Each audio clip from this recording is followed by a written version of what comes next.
You know, I'm often quizzed time and time again. I don't vote by mail because, you know, I've heard you don't count the ballots. Well, the truth of the matter is it's one of the first ballots that's counted. It's counted in a public process that is publicly noted, that the public sometimes attends, oftentimes does not. And you can see we have interested parties such as the candidates themselves. You would be interested as to whether or not the vote by mail ballots count. And so the candidates themselves come, the canvassing board, which is made up of a county judge, the chair of the Board of County Commissioners, and myself. 3 persons on the canvassing board. Anybody feel or that they know why that is? It's the 3 legs of government. It's the judicial, it's the legislative, and it's the executive branch. And that's the DNA of the canvassing board. And so the public comes to this event to watch the vote by mail process. Now, you may have received a postcard just this week from my office.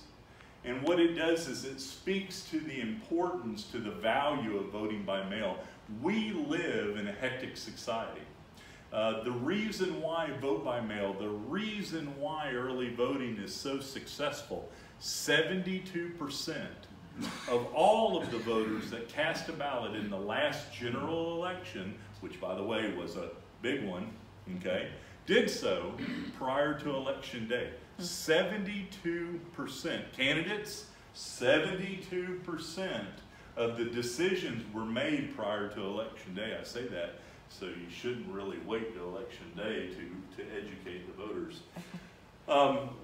Vote by mail is a secure method of voting.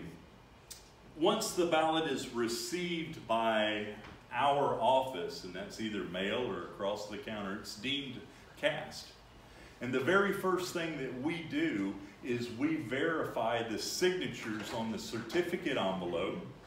If you voted by mail, remember that's the certificate that says I blank am legally available to cast a ballot in Clay County and yada, yada, yada, and you sign your name and date, okay? So we compare that signature. It doesn't matter if there's only 2 ballots that come back that election or 30,000 ballots that come back in that election. There is a staff member that puts their eyes on your signature on that voter certificate envelope and compares it to the signature that's on file and with our office. Every single certificate envelope is checked.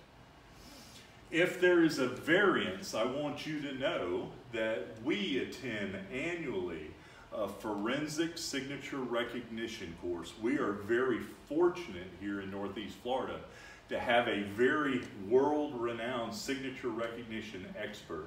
The guy has been on cases in Scotland Yard. He was on the John Benet Ramsey case. He is very good, and he's local. And so he teaches us the points to look at with regards to signatures, whether it's the angle of your signature, whether it's the peaks and the valleys, how high you go with your signature, whether you go below the line, how you start, how you end your signature are all indicators. So every single staff member attends that class, including myself. And so if there is a variance in your signature, and we're not talking about, well, you know, they usually did the swoop above the I, but this time they dotted upon the I.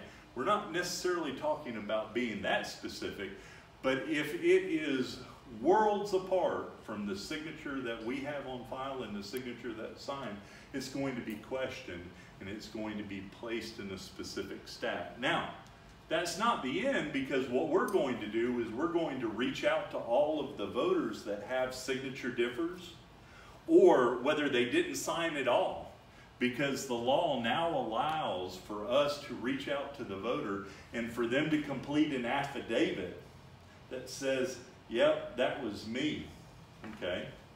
And with regards to not signing the ballot, they can now sign that affidavit, and if they do so prior to the election day, then that ballot will count.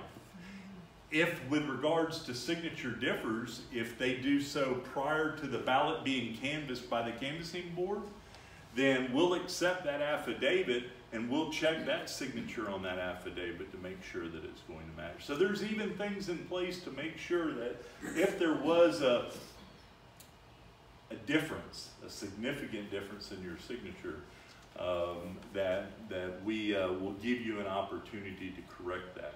You'll also notice that in most everything that I send out, I always talk about the importance of updating your signature, and that's the reason why. As a matter of fact, a couple of 3 years ago, if your signature was 6 years or older, we sent everybody in the county a notification asking them to update your signature.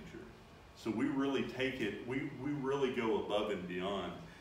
So once your signature is checked, or once you've possibly cured it, then it will either go into a stack or it will be counted.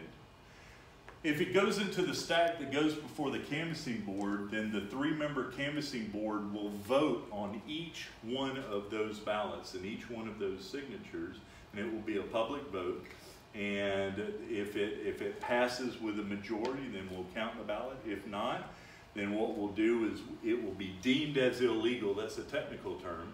And then we will notify each one of the voters if it was an issue with a signature or timing. We'll explain that. If it's something that can be cured in the future with a new voter registration application, we'll include that in that letter.